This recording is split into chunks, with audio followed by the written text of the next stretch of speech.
So another topic that is like very sensitive, but it's not talked about as much, is casual relationships that exist in this nice age group that we're in. So yeah, I'm just going to say good things about us. So people engage in physical relationships today, and what they lack is a lot of emotions. And we want to know if it's opinion, I mean your opinion on it, and whether people do it by choice. Is it healthy? Is it, what to make of it? Mm-hmm. Can I tell you a joke? Yes, please.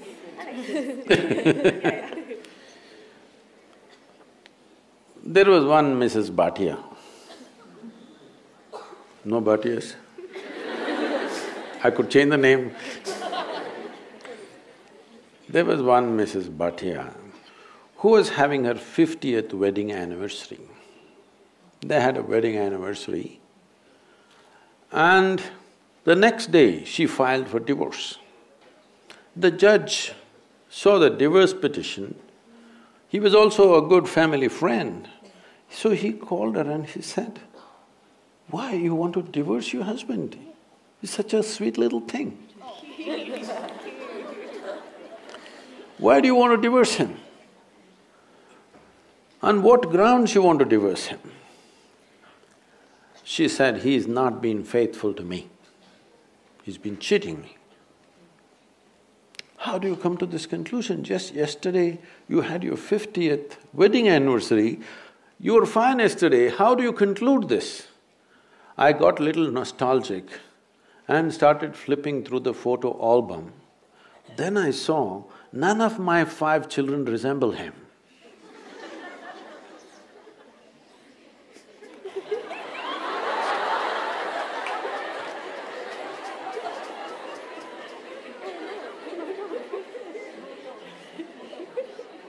So,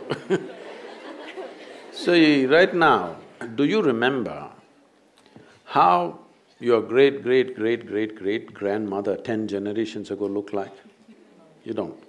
But her nose is sitting on your face right now. Your body remembers, yes or no? Yes. Your body remembers even the skin tone of your forefathers 1,000,000 years ago, it still remembers, not forgotten. So what you're calling as my body is an enormous amount of memory, isn't it? What you carry in your brain as memory is minuscule. What you carry in your body, there is evolutionary memory, there is genetic memory, there is karmic memory, there are articulate and inarticulate levels of memory. There is so much memory. You think you know how to walk right now, please understand, only because your body has built up that memory. If your body forgets, you won't be able to walk. So, the amount of memory for every simple thing that you do, you know what to eat, what not to eat, how to eat, you must put it in your mouth, not in your ears. This may look funny, but you would not know if you don't remember. So, your body is a repository of tremendous amount of memory, and it's picking up all the time. If you walk from here to here, there may be 50 different kinds of mild smells. You may not consciously notice, but the body is picking it up and it recognizes. All the time it's recognizing, that's how you know what is good smell, what is bad smell, this is this smell, that is… You recognize the different aspects of sound, smell, this, that, because constant recognition is happening. So this body memory, traditionally in this culture, we call this as runanubandha. That means physical memory that you build. You can either consciously build your physical memory, or you can simply take in wild amounts of memory and go through lots of physical confusion. So wherever there is impact, I don't know if you still have these things, maybe in your generation is gone, but still there will be people in Bangalore city, if you ask them to… if you try to give them salt, they won't take it, they'll say, keep it there. If you try to give them sesame seeds, they will say, please keep it there. Because they have recognized many substances which can easily carry your memory and it will become mine if I take it. So I don't want to take in memory. This is the reason why generally in this culture, touching each other, shaking hands, these things are avoided. We touch our own two hands and do namaskaram because we don't want to go on picking up memory. Because if I as much as touch this memory, it remembers.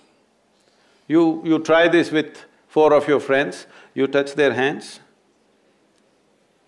Don't try to consciously remember, every day touch their hands, forget about it. Tomorrow, if that person comes and touches you, you know it's this hand, isn't it? So the body remembers, it's not the mind. The physical body remembers, this is called as runanubandha. When there is a sexual interaction or there is any kind of intimacy which involves thought, emotion and body, the amount of memory that is left in your system is very big. It is from this context they said you must keep this as simple as possible. There are other aspects where in certain tantric process and all they're involving, they are preparing themselves for years to distance themselves from the body in such a way that the body doesn't pick up anything from anywhere. This is being done like a sadhana, not as sexual promiscuity.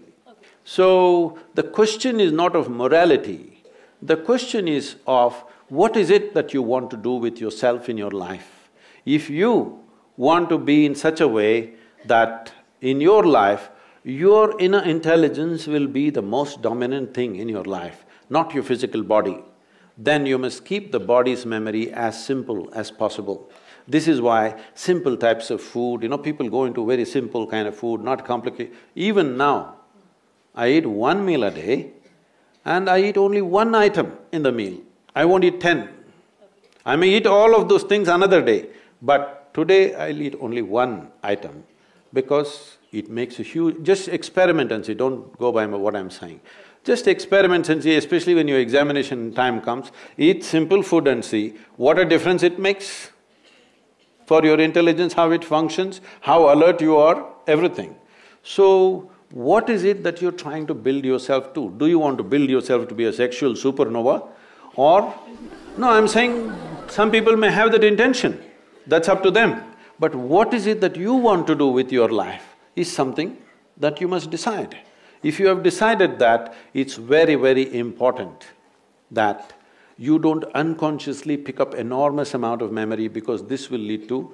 Later on you will see, it'll become very difficult to remain peaceful and joyful in your life, no matter what good things may be happening, simply because there is confusing memories in the system.